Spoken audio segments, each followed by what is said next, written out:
एक गांव में अमृता और अनामिका दो जुड़वा बहनें रहा करती थी। घर पे भी कई दफे उनके माता पिता सुदर्शन और कावेरी को ये समझ में नहीं आता था कि कौन अमृता है और कौन अनामिका। जब वो दोनों बहनें सड़क पे निकलती थी तो लोग बड़े ही आश्चर्य से देखते थे। एक दिन दूध वाला गुरु उनके घर पे आता है। गुरु, आज तुम हमारे घर पे? आज बड़ी बेटी की सगाई है, 1 लीटर दूध ज्यादा चाहिए, ऐसा घर पे आके अनामिका बिटिया कह गई। ऐसा क्या? 1 मिनट रुकिए। अनामिका, अनामिका, इस तरह वो कहता है। तब तक वहाँ पे अमृता आती है। मालकिन, वो देखिए, छोटी दीदी अनामिका आ गई। अनामिका, क्या तुम दीदी की शादी है, 1 लीटर दूध ज्यादा लगेगा, ऐसा गुरु के घर में जाके कही हो? इस तरह वो पूछ ही रही थी, तभी मनी मन मुस्कुराते हुए अनामिका उनके पास आती है। ये देखकर अमृता भी वहाँ पर मुस्कुराने लगती है। कावेरी और गुरु दोनों बहनों को इस तरह हंसते हुए देखकर असमंजस में पड़ जाते हैं। इस बात से दोनों बहनें हंसी रोक देती है। माँ, आपने मुझे बुलाया तो मैं बाहर निकल आई, पर मैं अनामिका नहीं हूँ, मैं अमृता हूँ। ये जो खड़ी है और मुस्कुरा रही है, ये अनामिका है। मालकिन, आप ये दूध लेंगी या फिर मैं चला जाऊं? वो इस तरह से पूछ ही रहा था, तब तक सुदर्शन आ जाते हैं। दोनों जुड़वा बहनें जो बात बताई वो सुनकर वो हंसने लगते हैं। ये सब देखकर कावेरी का मुंह बन जाता है और गुस्से से, अच्छा, बहुत हंसना हो गया। अब ये बताइए, गुरु से 1 लीटर दूध ज्यादा लूं या नहीं? बताइए जल्दी।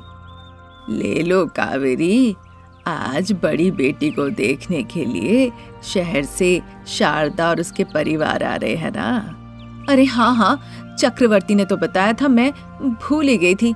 गुरु, 1 लीटर दूध ज्यादा हमें आज दे ही दो। माँ, आपने तो कह दिया कि 1 लीटर दूध देने। गुरु काका दूध दे भी दे, पर कहाँ देंगे, आपके हाथों में या साड़ी में? कावेरी अपनी बेटियों को देखने लगती है जो उनकी मजाक बना रही थी। फिर थोड़ा डांट फटकार लगाती है और वहाँ से अंदर चली जाती है। अमृता अनामिका इस बात पे मुस्कुराने लगती है। कावेरी चुपचाप बर्तन ले आती है और गुरु के सामने रख देती है। गुरु उसमें दूध डाल देता है। मालिक, अगर छोटी बहन इस तरह से बड़ी बहन का मजाक उड़ाए, फिर दूल्हा जो आएगा इन्हें शादी करने के लिए, कहीं वो भी ना भाग जाए, जरा इन दोनों पे नजर रखिएगा। गुरु इस तरह मुफ्त में उपदेश देकर वहाँ से चला जाता है। फिर लगभग 1 घंटे के बाद शारदा, प्रसाद, रमेश अपनी गाड़ी में बैठकर सुदर्शन के घर पे आते हैं। सुदर्शन और कावेरी शारदा और उसके परिवार का इंतजार ही कर रहे थे, इसीलिए बड़े ही प्यार से अपने घर में उन्हें आमंत्रित करते हैं। अपने घर पे रखे लकड़ी की कुर्सियों पे उन्हें बैठाते हैं। कावेरी अंदर जाके पानी ले आती है, सबको पानी पिलाती है। कावेरी, अंदर से बेटी को ले आओ। इस तरह कहने पे कावेरी वहाँ से अंदर अपनी बेटियों के पास जाती है। वहाँ शीशे के सामने खड़ी होकर अमृता तैयार हो रही थी। अमृता, चलो बेटा। माँ, दीदी को थोड़ा वक्त लगेगा, तब तक मैं आके बैठ जाऊँ क्या? पिताजी ने कहा है ना, कोई भी पागलपंती नहीं, चुपचाप यहीं पे रहो।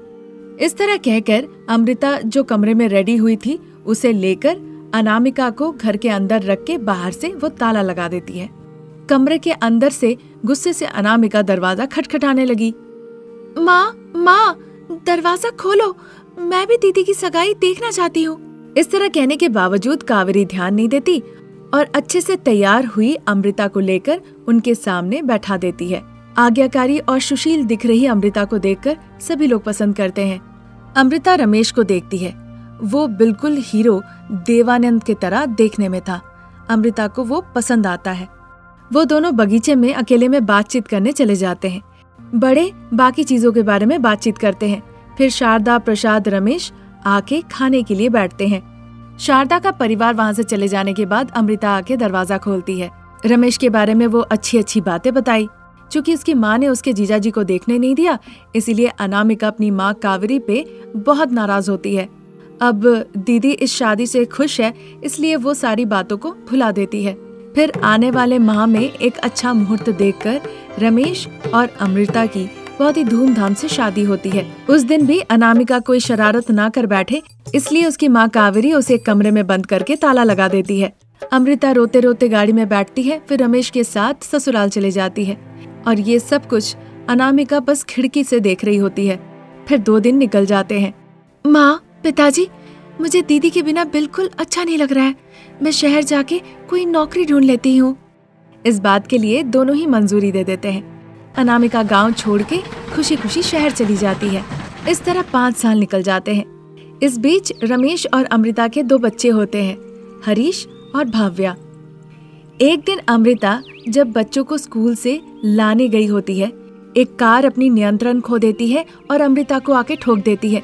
साथ ही साथ अमृता की मौत हो जाती है। ये देखकर हरीश भागते हुए घर आता है और शारदा को पूरी बातें बताता है और उस जगह पे ले जाता है। तब तक अमृता की मौत हो चुकी थी। वो अमृता के शव को वहां से उठाकर घर के सामने लाके रखते हैं। सुदर्शन कावेरी पे आसमान आ गिरता है। वो अमृता के लाश को पकड़ के रोने लगते हैं। तब तक अनामिका घर आती है। सभी लोग उसे देखकर आश्चर्य हो जाते हैं। बच्चे माँ कहकर उसके पास भागते हुए जाते हैं। माँ, तुम हमारे लिए वापस आई हो ना? हाँ भैया, माँ हमारे पास लौट आई है। वो इस तरह खुश होकर कहते हैं, पर अनामिका बहुत दुखी होती है। वो रोने लगती है, भाव्या को गले लगा लेती है। उस दिन शाम के दौरान अनामिका का अंतिम संस्कार किया जाता है। सभी लोग शारदा के घर पे आते हैं। अमृता के तस्वीर पे माला टांगकर उसके सामने दिया जलाते हैं। भूखे बच्चों को अनामिका अपने हाथों से खाना खिलाती है। भाई साहब, ये लड़की कौन है? बिल्कुल अमृता जैसी है। अमृता और अनामिका तो जुड़वा बहन है। ये थोड़ी शरारती है। इसे घर के अंदर हम ताला बंद करके रखते थे, इसीलिए आप लोगों ने नहीं देखा। पर बच्चे तो बहुत खुश हैं। उन्हें लग रहा है कि उनकी माँ वापस आ गई उनके पास। उन्हें कुछ समझ में भी नहीं आ रहा कि आखिरकार उनके साथ क्या हुआ है। उनके लिए तो ये अच्छी बात है। नहीं पिताजी, अनामिका तो यहाँ बस 9 दिन रहेगी। 10वें दिन काम होने के बाद वो शहर लौट जाएगी। उसके बाद सोचिए बच्चों का क्या होगा। उसके बाद हम बच्चों को बैठा के समझाएंगे बेटा। ये सब बात होने के बाद रमेश कुछ नहीं कहता, वहां से चला जाता है। देखते देखते 9 दिन गुजर जाते हैं। इन 9 दिनों में हरीश और भव्या अनामिका के बहुत करीब हो जाते हैं। उसके हाथ से ही खाना खाते थे। शारदा, प्रसाद, रमेश बच्चों को कितना समझाते थे, पर बच्चे नहीं सुनते थे, बस उसी के पास रहते थे। 10वां दिन का काम खत्म होने पे रात में जब बच्चे सो जाते हैं, अनामिका बस पकड़ के शहर के लिए रवाना हो जाती है। अगले दिन बच्चे उठ के जब अनामिका को नहीं देखते हैं तो सारा घर माँ माँ कहकर वो ढूंढने लगते हैं।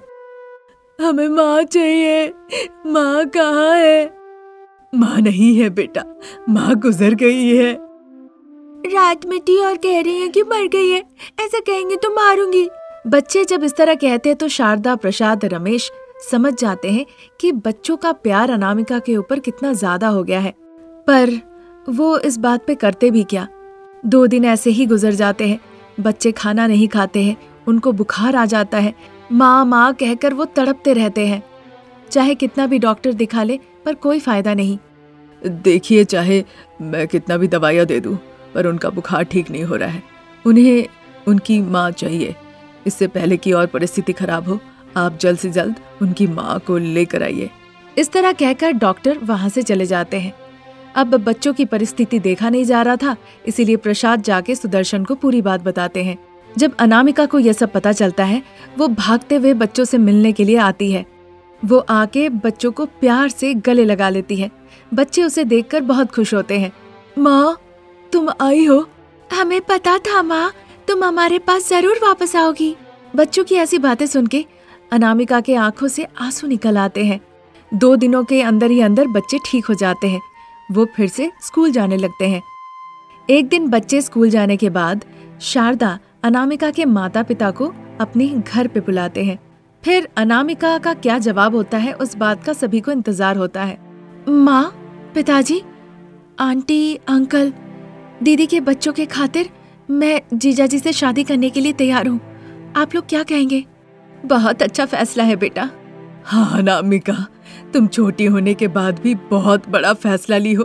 तुम्हारा मन बहुत बड़ा है। पर ये बात रमेश को कुछ अच्छा नहीं लगता, पर कोई चारा नहीं था। बच्चों के खातिर उसे अनामिका से शादी करनी पड़ी।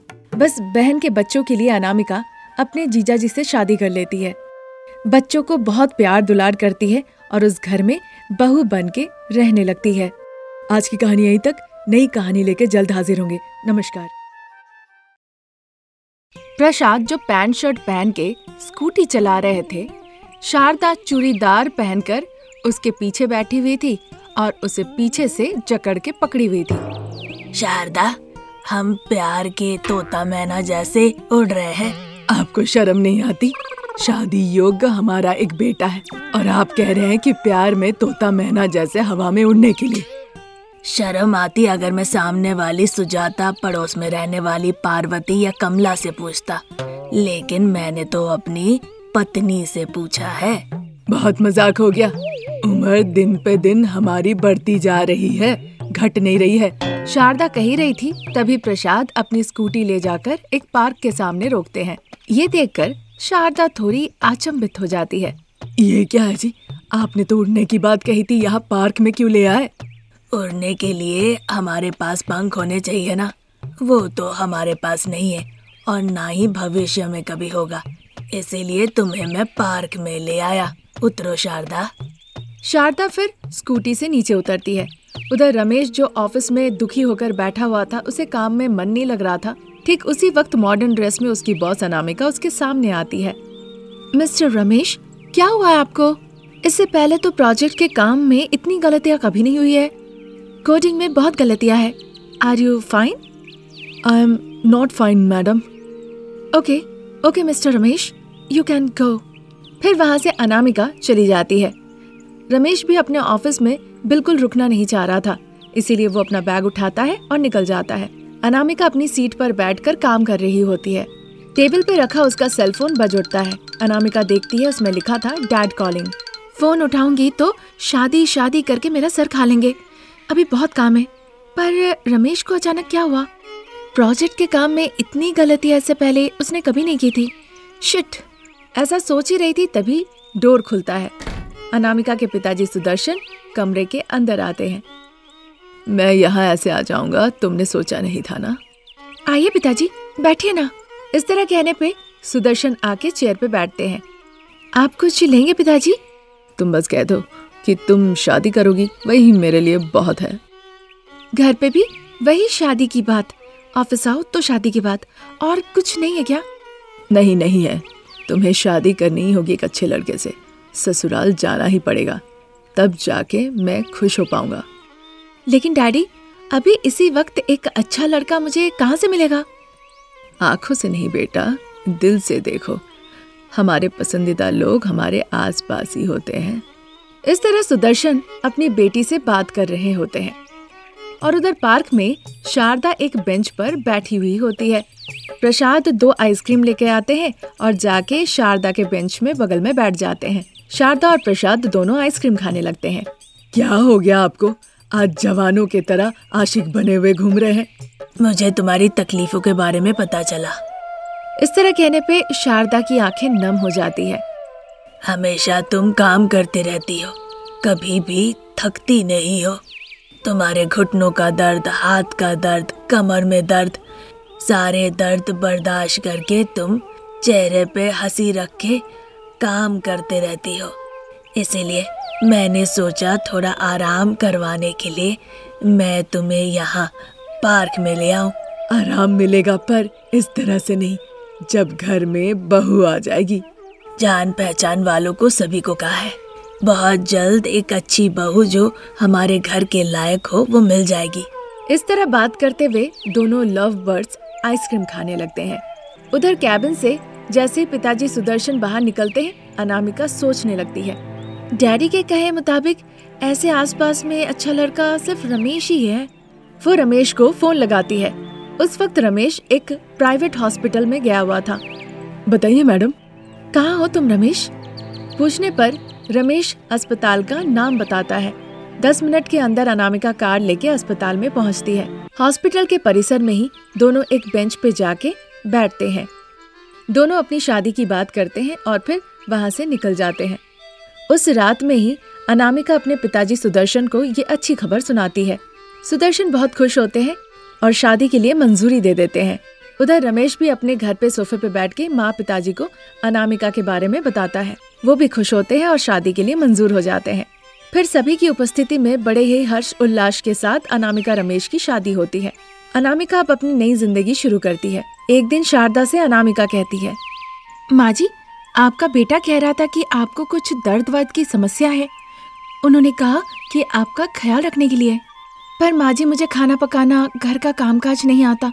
ये 2 काम आप कर लीजिए, मैं आपका ख्याल रख लूंगी। उसकी बातें सुन के शारदा कुछ जवाब नहीं देती। अब चूंकि मैं घर का कामकाज या खाना पकाना नहीं जानती, तो ये बात अपने बेटे से मत कह दीजिएगा, नहीं तो रमेश मुझे घर वापस भेज देंगे और मेरे पिताजी परेशान हो जाएंगे। अच्छी बात है, कम से कम अपने पिताजी के बारे में तुम सोचती हो। कहकर शारदा फिर से खाना वाना पकाने में, घर के कामकाज में लग जाती है। जब प्रसाद और रमेश देखते थे तो वो दिखाती थी कि वो कामकाज कर रही है, पर जब नहीं देखते थे तो वो रील्स देखती थी, फोन पे बातें करती थी और ऑफिस का काम करके वक्त गुजारती थी। फिर एक दिन रमेश, अनु, तुम घर में ऑफिस का काम करती हो कि माँ का देखभाल करती हो? राम, मैं घर का काम, किचन का काम करने के बाद ही ऑफिस का काम करती हूँ। वक्त मिलने पे रील्स देखती हूँ या फोन पे बात करती हूँ। जाके माँ जी से तुम ही पूछ लो। कहकर वो रमेश को बेडरूम से सीधा हॉल में जहाँ शारदा थी वहाँ पे खींच के ले जाती है। फिर पूरी बात बताती है। शारदा पूरा मामला समझ जाती है। बेटा रमेश, बहू ही सारा घर का काम करती है, मैं तो आराम करती हूँ। फिर जब वक्त मिलता है तब वो ऑफिस का काम करती है। रमेश अपनी माँ की बातों पर भरोसा करता है और अनामिका को लेकर वहाँ से चला जाता है। शारदा पूरा मामला संभाल लेती है। इसी तरह दिन निकल रहे थे। एक दिन शारदा खाना पका रही होती है। वहीं पास में अनामिका अपने फोन पर रील्स देखती है और जोर जोर से हंसती है। शारदा अचानक से खाना पकाते पकाते बेहोश होकर गिर जाती है। उन्हें इस तरह बेहोश होते देख अनामिका घबरा जाती है। जल्दी से वो शारदा को अस्पताल ले जाती है। वहाँ डॉक्टर साहब शारदा की जांच करके अनामिका से कहते हैं, मैंने प्रसाद और रमेश से पहले कहा था कि शारदा को देर तक खड़े मत रखिएगा, उन्हें इस तरह से परेशान मत कीजिएगा, कोई काम करने मत दीजिएगा। पर उन दोनों ने मेरी बात नहीं सुनी। क्या हुआ है डॉक्टर साहब? इन्हें घुटनों में दर्द है, विश्राम की बहुत जरूरत है, पर इन्होंने मेरी बात मानी नहीं। बिना विश्राम किए हुए ये लगातार घर का कामकाज करती रही है। अब इनका दर्द बहुत ज्यादा बढ़ चुका है। परिस्थिति ऐसी है कि पैर तक नहीं हिला सकती। मुझे राम से बात करना होगा। डॉक्टर साहब की ऐसी बातें सुन के अनामिका बहुत घबरा जाती है और मन ही मन सोचने लगती है, अभी अगर राम को इस बारे में पता चला कि मैंने उनकी माँ का ख्याल नहीं रखा, वो मुझे घर से बाहर निकाल देंगे और इस बात से मेरे पिताजी दुखी हो जाएंगे। नहीं नहीं, ऐसा मैं नहीं होने दे सकती। ये सोचकर वो डॉक्टर से कहती है, डॉक्टर साहब, मैं सासू माँ का ख्याल रखूंगी, उन्हें कुछ मत बताइएगा, वो दुखी हो जाएंगे। ऐसा कहकर वो शारदा को लेके गाड़ी के पास जाती है। आपको इतना दर्द है, इस बारे में आप बता सकती थी ना माँ जी। तुम अपने पिताजी के बारे में ही इतना सोचती हो ना, इसीलिए मैंने कुछ नहीं बताया। शारदा की बातें सुन के अनामिका की आंखें भर आती है। शारदा अनामिका आके गाड़ी में बैठती है। गाड़ी घर की तरफ जाने लगती है। थोड़ी देर बाद शारदा अपने बिस्तर पे आराम कर रही होती है।